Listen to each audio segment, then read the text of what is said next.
अच्छा जी, आपको बताएं कि पाकिस्तान समेत दुनिया भर में हेपेटाइटिस का आलमी दिन 28 जुलाई को मनाया जा रहा है और इस बार का थीम ये है कि अब एक्शन का वक्त आ गया। So the time for action is now. Hepatitis का दिन मनाने का मकसद इस ख़तरनाक मर्ज़ की रोकथाम के लिए इक़दाम और अवाम में आगाही पैदा करना है। और आपको पता ही है हमारा 28 को संडे बनता है, हमारा शो तो होगा नहीं, तो हमने सोचा आज ही इस पर बात कर लें क्योंकि ये टॉपिक बहुत इंपॉर्टेंट है। क्योंकि सबसे ज़्यादा पाकिस्तान में इसके मरीज़ हैं जिनकी तादाद 88 लाख है, जबकि 38 लाख अफराद हेपेटाइटिस बी से मुतासर हैं। मजमूई तौर पर 1 करोड़ 26 लाख ये तादाद बनती है। हर लाख 1.5 लाख अफराद इसमें मुब्तला हो रहे हैं। इसकी बहुत सारी वजूहात हैं जिसमें ट्रांसफ्यूजन, सर्जिकल ऑपरेशन, इस्तेमाल शुदा ब्लेड, अताई डॉक्टर, अताई डेंटिस्ट, नाई एट्सेट्रा एट्सेट्रा। डॉक्टर फैसल सुल्तान हमारे साथ मौजूद हैं, किसी तारुफ के मोहताज नहीं है, उनसे बात करते हैं। बहुत शुक्रिया डॉक्टर साहब। डॉक्टर साहब, ज़रा हम आपसे ज़ाहिर आगाही भी लेना चाहेंगे और आप जानना भी चाहेंगे कि हम क्या ऐसा कर सकते हैं कि इस सूरत हाल में कहीं बेहतरी आ सके। एक तो सबसे पहले ये कि जब लोगों को पता लगता है कि वो इस मरज़ में मुब्तला हैं, वो आधे वैसे ही मर जाते हैं। वो वैसे ही समझते हैं कि उनका दी एंड हो रहा है। तो ये भी बता दें कि is there any coming back from hepatitis B and C खास तौर पर? बहुत शुक्रिया जी। ये हेपेटाइटिस बी और सी खुसूसन इन पे हम फोकस करके बात करते हैं। दुनिया भर में जो ममालिक जिनके यहाँ सबसे ज़्यादा बर्डन है हेपेटाइटिस बी और सी का, उसमें पाकिस्तान सर फहरिस्त कह लें या पहले 4-5 ममालिक में इसका शुमार होता है। दूसरी बात जो आपने जिक्र किया वो बहुत ज़्यादा अहम है, वो ये कि हेपेटाइटिस के बारे में एक इम्प्रेशन था और है कि जी अब ये हो गया तो अब कुछ नहीं हो सकता। खुसूसन हेपेटाइटिस बी के बारे में आपको बता दूं, एक तो इसको प्रिवेंट करने के लिए, इससे बचाव के लिए बेहतरीन वैक्सीन मौजूद है, उसका इस्तेमाल ज़रूर कीजिए जी। अब तो बच्चों के जो वैक्सीनेशन प्रोग्राम है उसमें हेपेटाइटिस की वैक्सीन मौजूद होती है, बी की। जी बिल्कुल। और इसीलिए मैं कह रहा हूँ उसमें किसी किस्म की हचकिचाहट या हेजिटेशन नहीं होनी चाहिए। अच्छा, वो तो हो गया हेपेटाइटिस बी। हेपेटाइटिस सी के बारे में ज़रा बात करते हैं।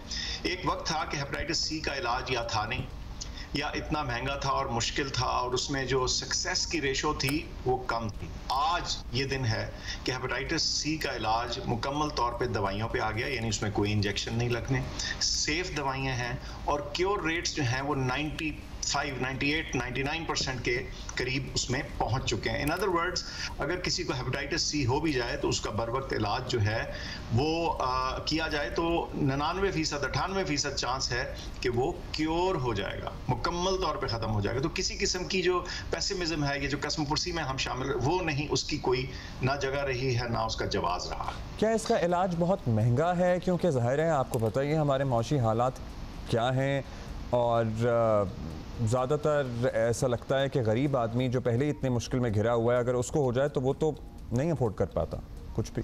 एक वक्त था कि जब ये नया इलाज, ये जो नई दवाइयाँ, जो इफेक्टिव दवाइयाँ हैं जिनका मैं जिक्र कर रहा हूँ, जो डायरेक्टली एक्ट करती हैं, वायरस को बराह रास्त मारती हैं, जब ये आई तो ये लाखों डॉलर में बात थी, ठीक।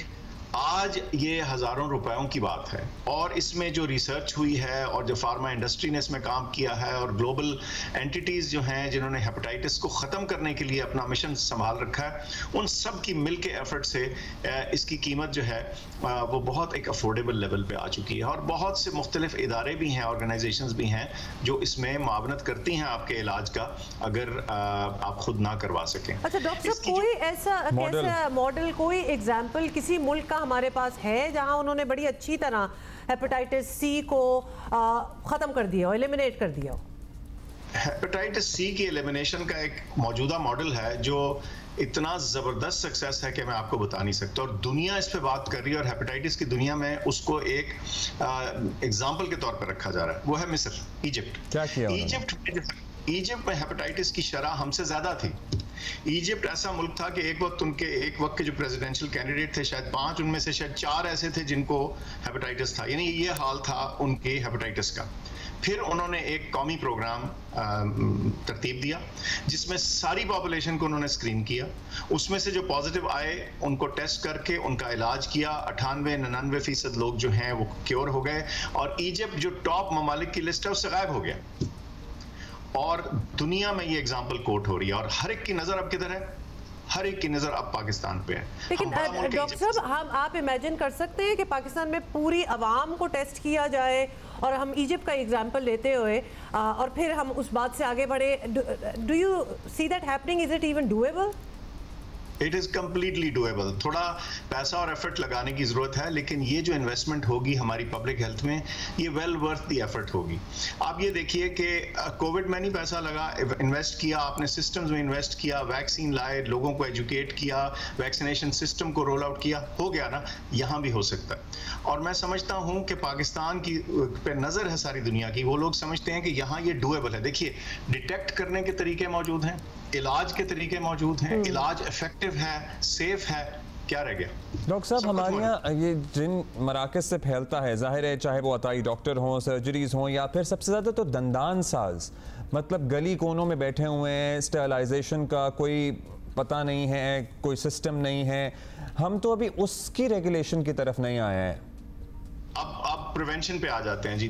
शायद हमें पहले प्रिवेंशन की बात कर लेनी चाहिए थी, लेकिन बहरहाल चलें, वो बात जो चूंकि उस तरफ निकल गई, हमने बात कर ली। कहते हैं ना कि मर्ज हो ही ना पाए तो उससे अच्छा है, उससे अच्छी क्या बात है, इलाज भी नहीं करवाना पड़ेगा। तो प्रिवेंशन बहुत इंपॉर्टेंट है। इसमें जो सबसे अहम हिस्सा है, मैं कहूँगा सबसे पहले तो हम खुद अवाम हैं। पाकिस्तान में औसतन 6-7 टीके हर शख्स को एनुअली सालाना लगते हैं। ग्लोबल एवरेज 3-3.5 के करीब है।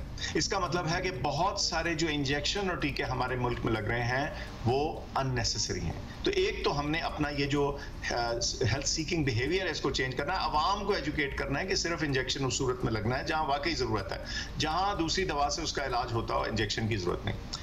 दूसरी बात आपने उसका खुद जिक्र कर दिया, हमारा हेल्थ केयर सिस्टम जो है, और सारा, मैं किसी एक तबके या एक सेक्टर को इसमें कसूरवार नहीं ठहराना चाहता। मैं समझता हूं कि सारा हेल्थ सेक्टर जब तक इस चीज की कलेक्टिव ओनरशिप नहीं लेगा, चाहे वो डॉक्टर्स हैं, क्लिनिक्स हैं, अस्पताल हैं, दंदान साज हैं, अताई हैं, जो भी हैं, सबको ये समझना है कि ये कौमी मसला है और इसमें ये सुइयों का दोबारा इस्तेमाल होना, एक दफा जब सुई लग गई, किसी को नीडल लग गई, उसको फेंक दें, उसको दोबारा इस्तेमाल ना करें प्लीज। उस थोड़े से पैसे की खातिर किसी की जान खतरे में मत डालें। मैं आपको बताऊं कि एक इसमें और हमने इंटरवेंशन की थी जो अब अपनी पूरी फॉर्म में इंशाल्लाह आ चुकी है, वो ये कि जो ये डिस्पोजेबल सिरिंजेस हैं ये ऑटो रीयूज ना हो सके, वो लॉक हो जाती हैं। राइट जी। तो अब बेशतर जो इस वक्त सिरिंजेस मिल रही हैं सिस्टम में वो उस किस्म की हैं। तो ये छोटे छोटे बहुत से इक़दाम हैं, लेकिन मैं समझता हूँ और लोगों को खुद तकाजा करना चाहिए कि भाई आप सिरिंज मेरे सामने खोलें, ब्लेड मेरे सामने खोलें, फिर इस्तेमाल करें। That's all the time we have. Thank you for being with us. Hospital, बहुत शुक्रिया डॉक्टर साहब, बहुत शुक्रिया आपकी कीमती वक्त का। इस सारी चीज़ की बेसलाइन ये है कि लोगों में खुद भी थोड़ा सा शऊर होना बहुत ज़रूरी है।